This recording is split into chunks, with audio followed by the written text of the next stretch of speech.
La lutte contre le blanchiment d'argent et le financement du terrorisme et la lutte contre la fraude relèvent en fait d'un ensemble assez commun. Le blanchiment d'argent utilise des schémas de blanchiment qui s'appuient essentiellement sur la fraude. Si on revient un peu en arrière sur les infractions sous-jacentes du blanchiment d'argent, aujourd'hui en France, la principale infraction sous-jacente, c'est la fraude, ou les fraudes au sens large.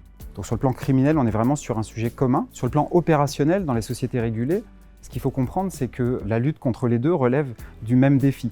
C'est le défi d'apporter une expérience client supérieure tout en gérant au mieux ses risques. Et donc ce sont deux forces contradictoires qu'il faut arriver à gérer. On pourrait s'imaginer que les processus de lutte contre la fraude et le blanchiment sont intégrés au sein des sociétés régulées. Ce qu'on constate, c'est que ce n'est pas le cas aujourd'hui.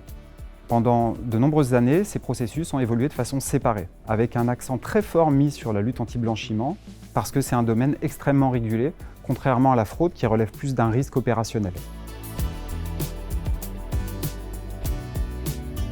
Notre vision, aujourd'hui, elle est clairement qu'on va vers une intégration des moyens de gestion de ces risques, fraude et lutte anti-blanchiment.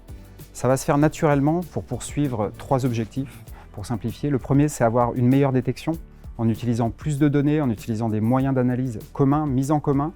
On va clairement améliorer la détection des risques. Le deuxième avantage, c'est clairement en termes d'efficience, en termes de coûts. On recherche aujourd'hui dans les sociétés régulées à limiter les coûts de conformité, limiter les coûts opérationnels de gestion des risques, et l'intégration va clairement y contribuer. Et le troisième élément, et pas des moindres, c'est celui de l'expérience client. Il faut savoir que tous les points de contrôle qu'on met en place sur un parcours client, ce sont des points de friction. Et en intégrant les moyens de vérification, on va permettre de simplifier, de fluidifier ce parcours client. Donc clairement, sur les années qui viennent, on va constater effectivement une intégration de ces moyens.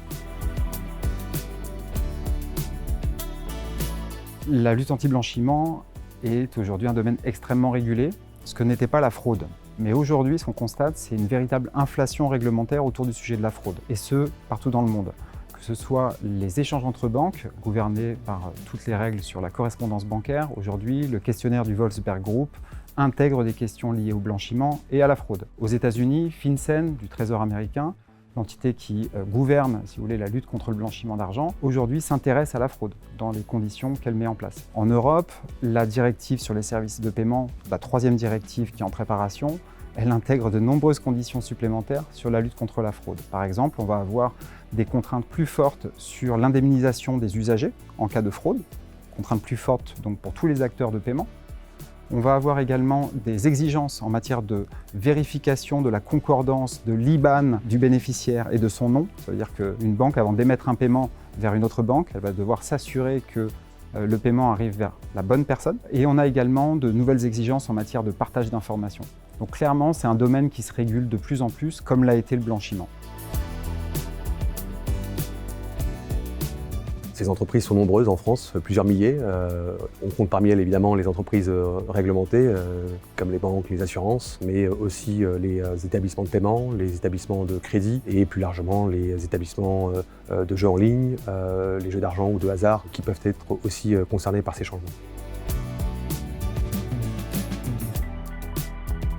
Alors les avantages sont nombreux pour les entreprises évidemment. Le premier qui me vient évidemment à l'esprit, c'est la diminution du risque de non-conformité. On sait que le paysage réglementaire est en constante évolution et toujours plus contraignant. Le deuxième avantage qu'on y voit, c'est effectivement peut-être une meilleure analyse, ou en tout cas une analyse beaucoup plus fine, beaucoup plus rapide et surtout plus exhaustive, qui permet effectivement d'avoir une meilleure connaissance du client dès son entrée en relation d'affaires et jusqu'à peut-être l'exécution de transactions pour le compte de ce tiers. L'avantage qu'on y voit aussi, c'est effectivement une meilleure agilité des entreprises, capables de s'adapter à des nouveaux contextes ou des nouvelles pratiques criminelles toujours plus innovantes. Et enfin, évidemment, c'est la réduction des coûts, c'est l'organisation et l'efficience de l'organisation qui va offrir un parcours client optimal et aussi surtout permettre d'offrir à ces entreprises un avantage concurrentiel ou un avantage compétitif. La technologie va finalement s'imposer aux entreprises. Les entreprises prendront ce changement comme un avantage compétitif. Par ailleurs, le contexte réglementaire qui, lui, est en constante évolution et se complexifie toujours plus, combiné à une accélération de la transformation digitale, je dirais que ça devrait permettre aux entreprises de pouvoir assurer une meilleure vigilance de leurs clients et qu'ils n'apparaissent pas effectivement soit comme étant sanctionnés, soit ayant fait l'objet de gel des avoirs ou de mesures coercitives. Et donc je dirais que les technologies viennent peut-être améliorer ce processus de connaissance du client et d'offrir un parcours ou une expérience client qui soit optimale.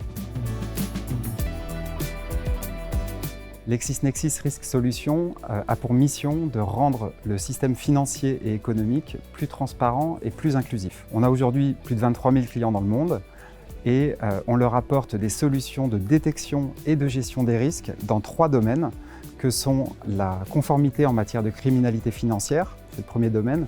Le deuxième domaine, c'est la vérification d'identité et la lutte contre la fraude. Et le troisième domaine, c'est la validation et la vérification des paiements. Aujourd'hui, on a plus de 3000 collaborateurs dans le monde, dont 200 en France, et on est présent en France depuis 30 ans.